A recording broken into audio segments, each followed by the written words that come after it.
Today is the 6-month anniversary of the tragedy of the massacre in Parkland, and unfortunately, not a lot has changed. The coward of Broward County, Sheriff Scott Israel, had the audacity to put out a tip sheet, and I think tips are great. I just don't take him seriously on it. He put out a tip sheet, and he made sure to put his face on it, on safety practices in schools. He had his little grin up there, all emblazoned at the top, and even calls it Sheriff Scott Israel's back-to-school safety tips. It says, take a look at safety tips that'll help out when students return to school this Wednesday.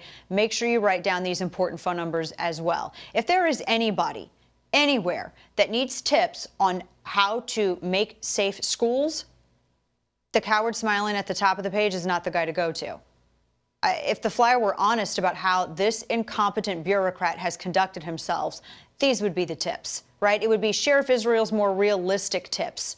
Tip 1, if you're the victim of a crime, you can rest easy knowing that the sheriff is going to blame the NRA, knowing the full truth. If you see something, say something, but don't say something to Sheriff Israel because he ignores all tips that come into his office. Or tip 3, the safest place that, according to Sheriff Scott Israel, if you want to look at his record of action, the safest place to hide is wherever Sheriff Scott or wherever Officer Scott Peterson is hiding. Here's a tip. Maybe don't live in a district where you're under the protection of this guy. And here's the thing, the individuals that defend the incompetency, the fatal incompetency of this sheriff, and they try to go at the people who are attempting to hold these people accountable, the people whose lack of action indirectly aided this massacre in Parkland. Their lack of action, by lack of action, I mean the 45 missed calls that this sheriff declined to follow up on. Calls from family members even. Or what about how the school, and apparently the sheriff's office was aware of this, even had to at times send a monitor out with the murderer because his behavior was so abhorrent on a particular day? Or how about the time the sheriff's office became aware of the fact that the murderer had beaten his mother so bad he knocked teeth out of her head?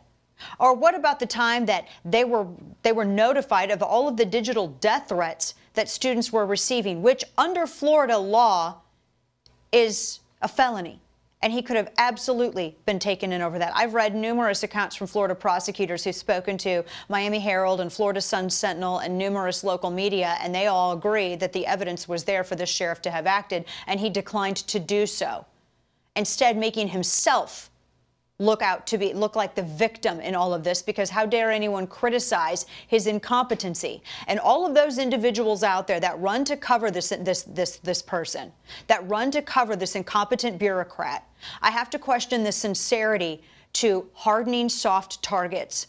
I have to question the sincerity and to making sure that our schools become safer, because this individual helped stop the establishment of a record that would have rendered this murderer a prohibited possessor and would have barred any purchase or his ability to get his hands on a firearm.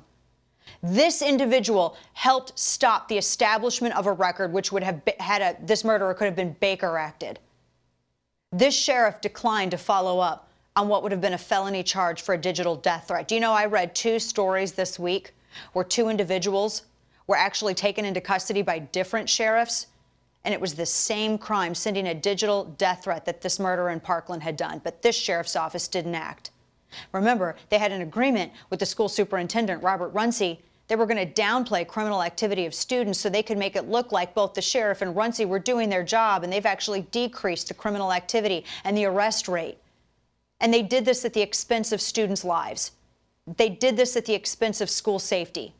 And the sheriff had the audacity to share a stage with me and blame me and every other law-abiding person that doesn't do his job and doesn't live in Parkland and doesn't wear the badge and doesn't wear the uniform. This is probably why his own deputies, the officers that serve with and under him, voted no confidence in this sheriff by an overwhelming majority. This is probably also why the Coral Springs Police Department and their sheriff blasted this sheriff's incompetency in the days after this massacre. See, all of this, why do people want to protect incompetency? Because you're assuring that it will happen again when you protect the people who did nothing to stop it in the first place.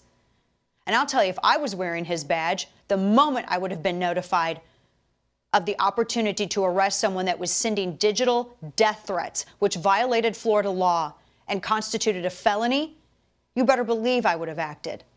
I'm a parent. I care. And I care about the safety of kids, not about a re-election campaign. Apparently this sheriff, that's where his priority lies.